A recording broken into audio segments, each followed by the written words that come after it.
Who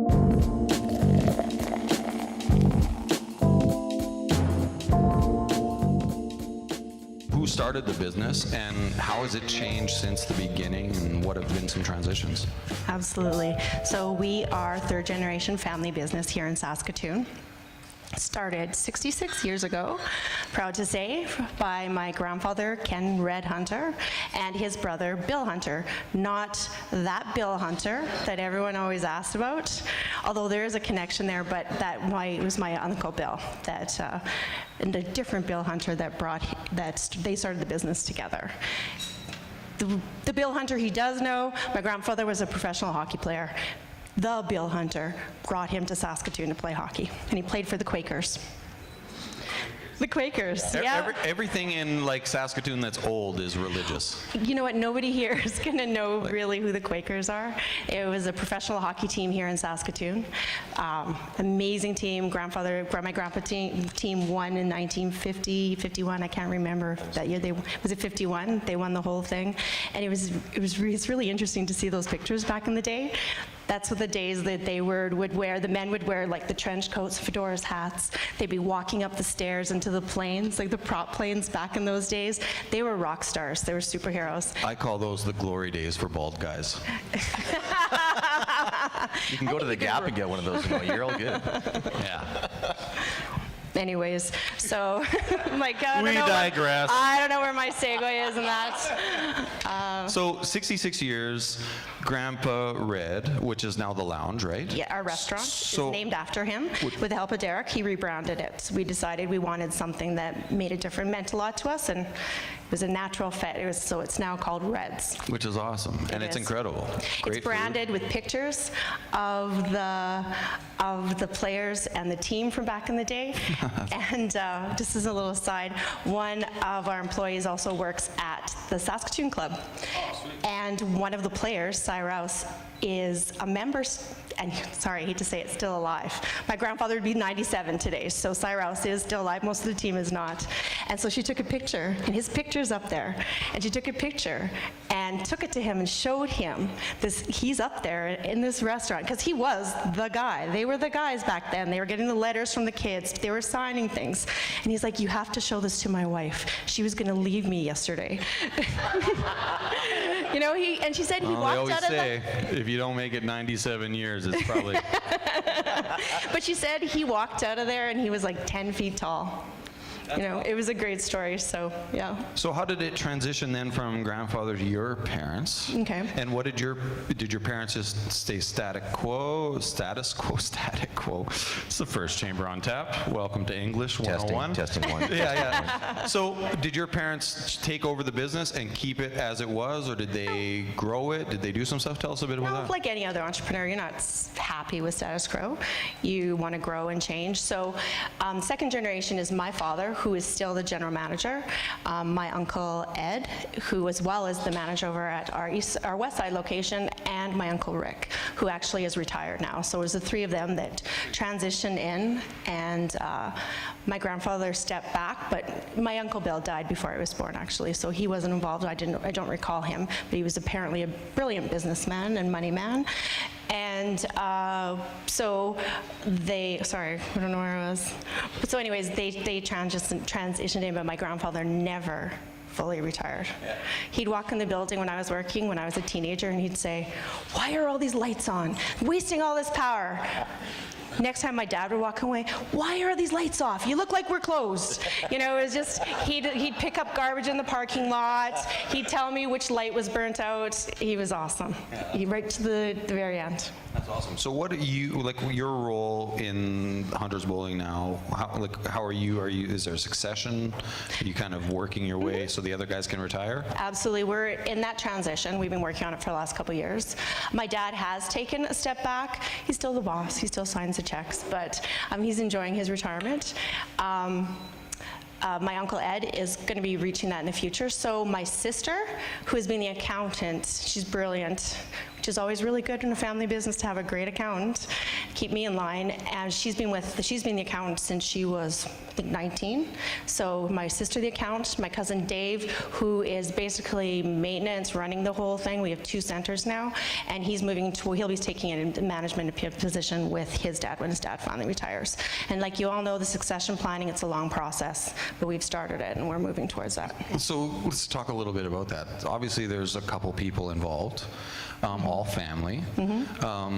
Definitely probably do not all think alike. So how has that been so far? Obviously, you're not going to tell us the nitty-gritty, but No. how have you guys found the best balance in your work balance in terms of understanding your family and those relationships, but keeping the course even in disagreements? My grandfather was very clear from the get-go that work is work, and that never carries over to family events. We're actually a very close-knit Irish Catholic family. There's only 53 people for Christmas. I'm just I think saying. Well, she said Irish Catholic. I assume there's going to be more than 10. Yes, and we get together quite regularly, and we have a lot of family events where we see each other at least once a month. There's always a baptism or something going on. So that never carries over. There's always those conflicts. There's always going to be. I have to admit, I am my father's daughter. We're both always right. Yeah. And so that doesn't end well a lot, the time. Even today, I saw him for all of 2 seconds when he walked in the building, and yeah, I was like, something he said and I said, and I'm like, okay, see you, Dad. I'll talk to you later. Talk to you later. Didn't agree on whatever it was. It wasn't so not important, to be honest, because you have the same goal. You want to be successful. So you guys have that's kind of been the mantra then? We have the same goal, let's keep to it? Absolutely. Okay, well, let's go to Derek, since he transitioned a little bit, since you've been rebranding. You are a Saskatchewan guy that left. I was born in. I was just reading your Facebook right before here. We've actually never met. Hi, I'm Derek. Derek? Nice to meet you. How do you spell that? R-I-C-K. Actually, no, we met at the Elbow Golf Course. I remember it. So I was born in Oliver, British Columbia. My family was basically, Like I said, Saskatchewan kid. there you go, Flin Flon, Manitoba, down to Oliver, British Columbia. We had an orchard family business there. When I was 10, moved to Saskatchewan to be around family, and lived here till I was 23, I guess, year of university, electrical school. Decided I wanted to go back to the Okanagan. 93, I moved away. A few years later, it's 06, 07, and my niece Allison, Craig at the time, was working for I was going to say, please say the last name, because that sounded weird. My niece Allison. My niece Allison Craig was working for Brad Wall's Just marketing makes committee. Christmases so much easier. You are a beauty. Allison was working for Brad Wall's marketing committee. I had a sign company in Kelowna with a couple partners, and Allie said, you know what, Brad's going to get in. And it wasn't within 3 months I had my shares sold in the business I had in Kelowna, and we moved back because of Brad Wall. That was the reason why we needed to get. We were under the New Democrats in British Columbia, which was very difficult for small business. In that election, I think it was 99-2000, when the Liberals got in, just change. Change was awesome. And all of a sudden, you know, from working out of your line of credit, you're making money. So it was a no-brainer to move back to Saskatchewan. We wanted to be around family. I mean, I loved it out here. It's a great place to raise a family. Well, when you came back, you aren't where you came back to. So you started with another, you had another sign company that you were involved with? Yeah, I was part of Abacus Signs here in town, and that was a situation which was good for my partner and not so good for me. We built the business to a point where he felt it was okay for him to kind of back off, and felt that it was time for me to go. So it was actually a good thing.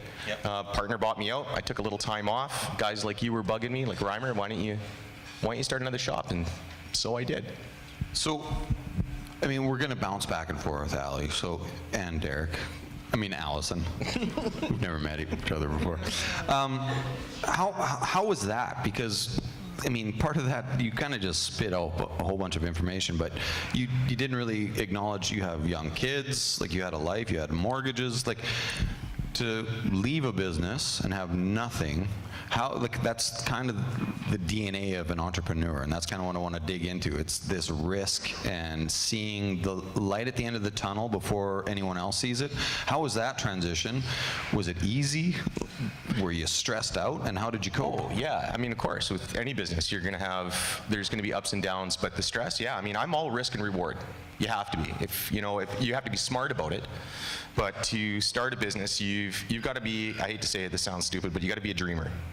You have to have a dream, and you have to focus on it, and you've got to be 100%, wanting to commit to that.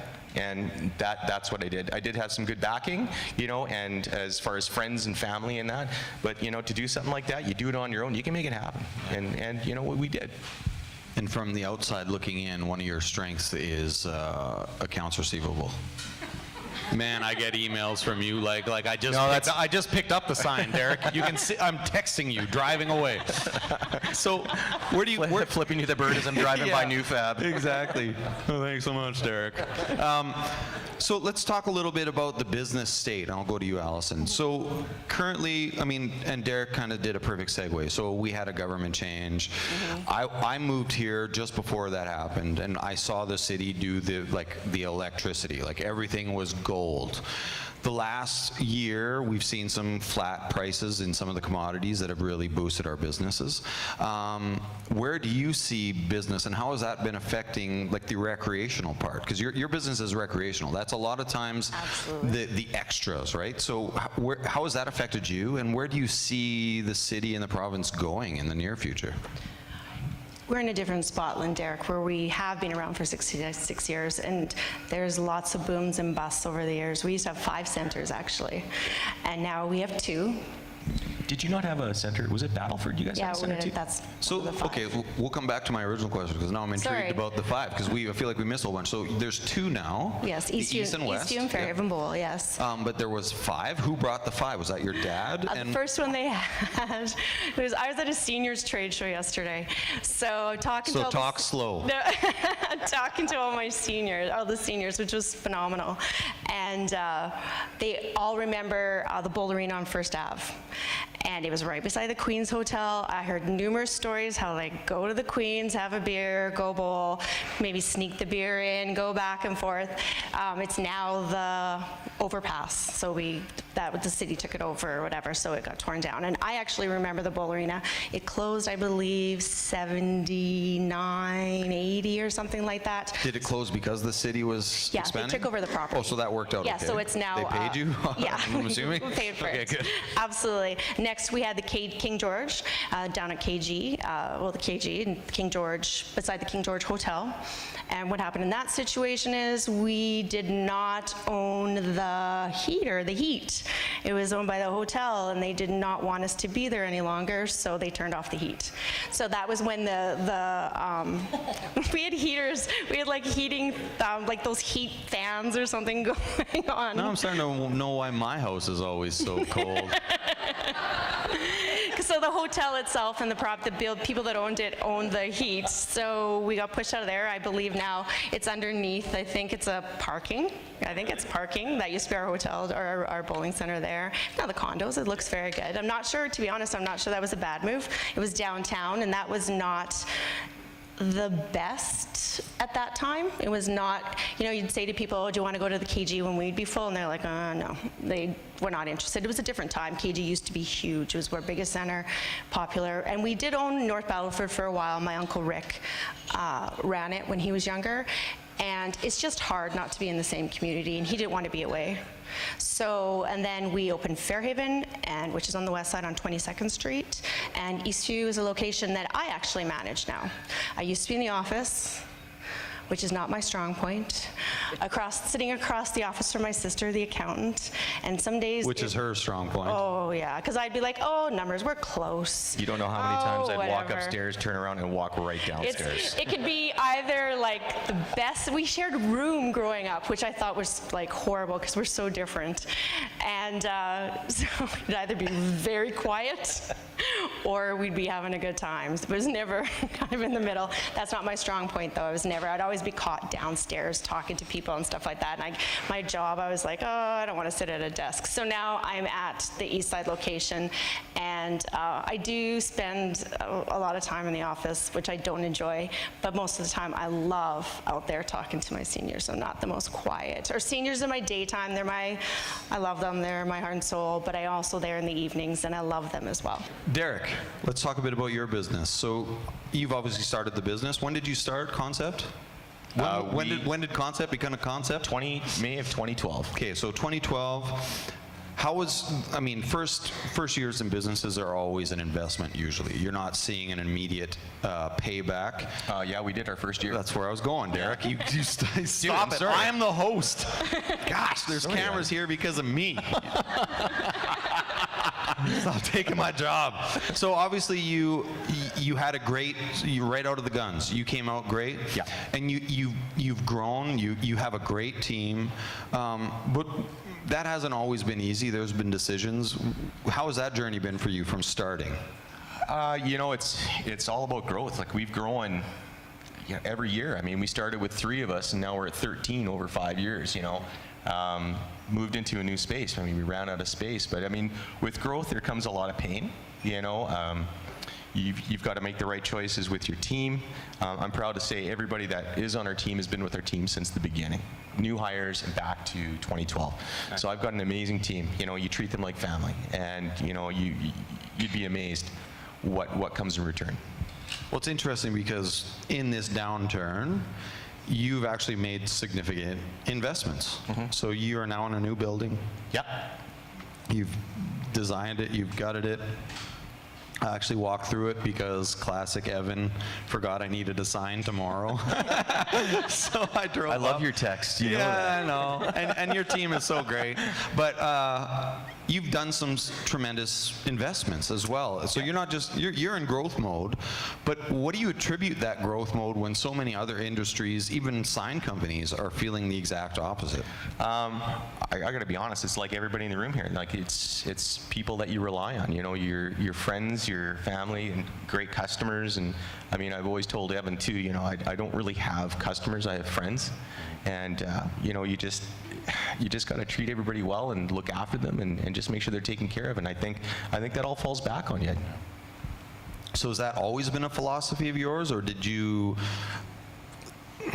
Some of the lessons I've learned in life weren't always from positive. It was from seeing somebody that you wanted to be the exact opposite from. Yeah. Obviously, you have this idea of let's treat people well and take care of them. Where is that coming from? Is that your parents, or was that from bad experiences? Can you say the person's name and email address?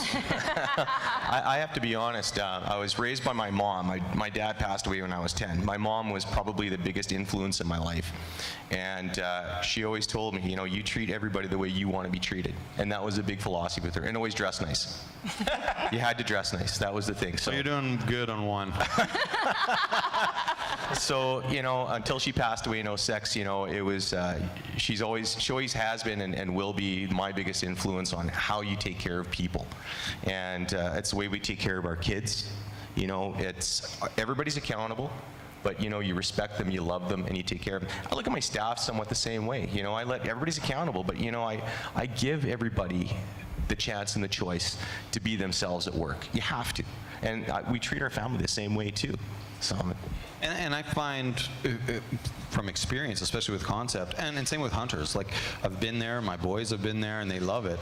It's the fact that your staff have ownership almost, like they're willing to make some decisions and sometimes go over and above, which helps. I can only imagine. The one thing I did when I first got the business going, and you were actually talking about the new business when I kind of put the wheels in motion, and the one thing I implemented I still haven't seen a shareholder check. It's in the mail. Elbow. An elbow. The one thing I did and I implemented, the first thing I wanted to do, as we needed to give back to the staff.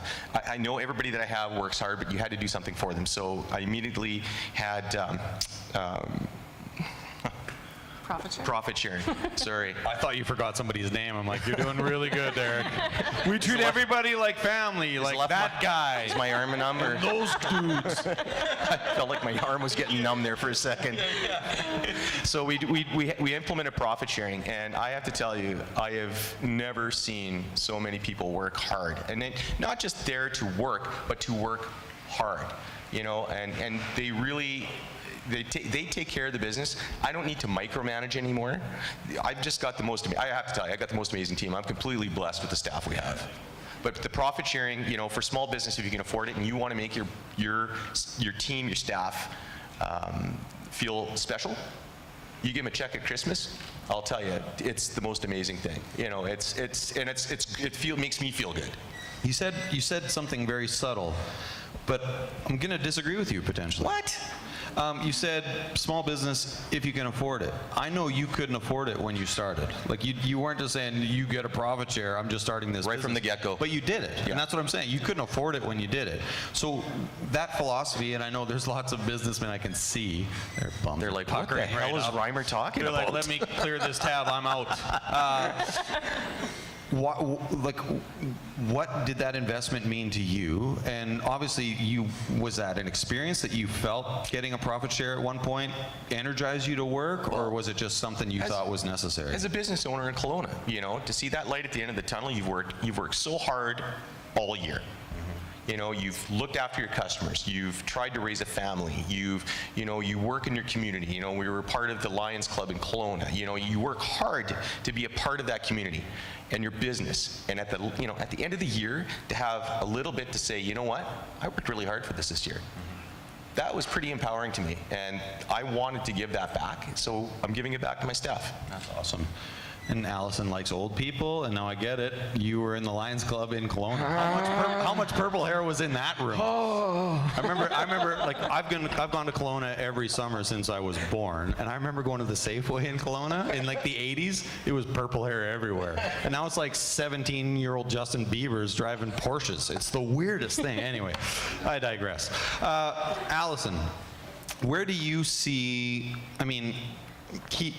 With perspective of the current discussion on taxes, obviously businesses in Saskatoon have done what Saskatchewan people always do. They buckle down and they grind and they work, and we're seeing people have success, not what they're used to, but at least they're making it.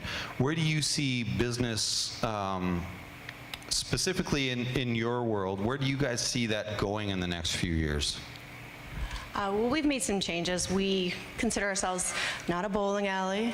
We consider ourselves more of an entertainment center, and that's the way we're going. It's a one-stop shop. We are food and beverage. I think we do an amazing, I know I do. I'm not going to say think. I know we do an amazing job. We have 2 amazing chefs, and our food has been our biggest growth. So. And I see in our industry as like all family owned, and unless you innovate and change, those guys, the people that weren't able to, are all dropping off. And you go to these meetings and you're like, woe is me, you hear those stories, but you go and talk to the people that are actually doing well and making changes, and it's inciting. We were just in Kelowna actually for a tournament with Jamie, and I saw. Yes, our daughter was bowling in a nationals. Representing Saskatchewan in 10-pin bowling, Jamie Reimer. Yeah, there you go. Can I just say, being a good bowler is not genetic. I'm a horrible bowler. just saying, don't. It's embarrassing, actually. Thank goodness, because I am a terrible bowler too. I asked for those bumper pads. Yeah, exactly. Did you put those bumpers on? It's for the kids. Yeah, it's totally for the kids. One of those ramps. But that is exactly. I can see that. Yeah. So our biggest growth has been on the food and beverage side, and of course we're always looking to expand. Nothing's really come up, and the opportunity and stuff like that. But I honestly think we're in that pattern of where my dad and my uncle are taking money out of the business, which rightly so. They've worked their whole lives. We didn't go to the lake. We always had our one winter trip that we'd go somewhere, but my dad worked our business is 364 days out of the year. We're actually open more than we're closed. My dad and my uncles have worked incredibly hard, so I do not begrudge the fact that they're taking money out of the company now, but when that is done, we will be doing some more expansions. We're just back in the old-fashioned way of like, we're not really willing to take out. Derek did a more risk. We're just a little more that way. We're just going to wait and see till the right opportunity comes, and then we'll jump on it. So yeah, we got to change. It's fun. Isn't it? You need a challenge. Yeah, and honestly, it always sounds like I'm placating when I have guests. Probably even more when they're friends. But if you have not been to Red's and had some food and a couple drinks, it's incredible food, and it's such a cool little environment. I loved it. We're really lucky. I loved it like I've done it once. I've done it more than once. What I'm saying. And We your are lucky. gravy We actually have and a fries. It's like the best. Like, oh man. I Sometimes hear if you want a all poutine, the go there. time. And They aren't messing around. Look at me. Look at my physique. I can tell a honestly- good poutine. Reds. If we get rid of those fries, which I actually am not the biggest fan of, there'd be a revolt. I would. And you know what I hear all the time? They remind me of Woco. When I go with my mom for fries Are you and serious? gravy at Woco, and I'm just shaking my head. I'm like, I remember Woco. Oh my And what was the Woco? So now, Yes. now I'm like going back in time. But remember Woco? What was the the shop that you could buy like ridiculous stuff like stink bombs? San Francisco. Oh, yeah. Drop in at San Francisco on my way to Woco. Anyway, Derek, same question to you. So obviously being an entrepreneur, you're 5 years in, which is great. Lots of businesses don't make it to that 5-year point. You're having some success. Where are you seeing your business and the business climate in general in Saskatoon? Well, I think we've taken a pretty big turn for the worse, and I think it's going to start kicking up. We hope it's going to start kicking up, but I mean, we've been busy, you know, and when times are slow, people look to companies to help market themselves, right? You've got to be out. So our business isn't very cyclical, it's very steady. And you know, there's all sorts of stuff like, you know, getting into trade shows and stuff to help, you know, help your business grow. Yeah. So, you know, I see ourselves as growing. We have steady growth for the past 5 years. We're going to keep growing. We've got some amazing customers. You know, we deal with a lot of nonprofits, which is near and dear to me. We do a lot of work for Cosmopolitan Industries. I'm the chair of their Vipong golf tournament now. I absolutely love that place. Sarcan, Glenn Sarcan, you know, thank you so much. You know, we try and take care of all their depots across Saskatchewan. So there's many great customers, but with those customers come referrals, come, you know, all sorts of things that help build your business. Your negative feedback is definitely not helping my business lately, but I'm hoping to turn you around a little bit. Go on. Get over that bad Google review, Derek. Yeah, exactly. Get over it. It's, you know what, you just have to keep working hard. You know, a good buddy of mine in Kelowna, Doug Osnes, who ran a company. Here we go. Everybody get your pillow. He ran a custom golf shop in Kelowna, which was in the same strip mall as our business, and we became pretty close friends. And he was an Edmonton Oiler, but went to play in Europe. Nice. Came back, and I said, Doug, you know, how are you so successful? Like, the guy's business was growing. He says, Derek, I come to work every day and I work hard, and I try and shake everybody's hand. And I thought, you know what, I'm going to take that with me. One thing too, Kent, you know, with that kind of, you know, mentorship, my old partner in in Kelowna, John Sullivan, with that kind of mentorship too, I think that's important. You know, even people our age, you know, or my age, I still believe in mentorship. There's a lot of people I still look up to and listen to, and I think it's important for business owners not to shut that door. How old are those people that you're looking up to? Yeah, exactly. You always have to check. Is your battery on? I'm just kidding. Keep going. I had to. No, I'm good. I'm done. Yeah. That was it. The end. You know what? There's been a lot of conversations on the radio about supporting local. And I think that's even more, it's never not important, but it's so important when we see kind of at least a little bit of a stranglehold on the local economy.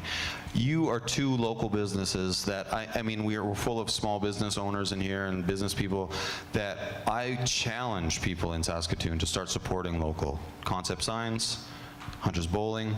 Thank you guys so much for being our guests. Thanks, Evan. I appreciate this really very much. appreciate it. Thank you very much, everybody, and to the Chamber of Commerce for having us here tonight.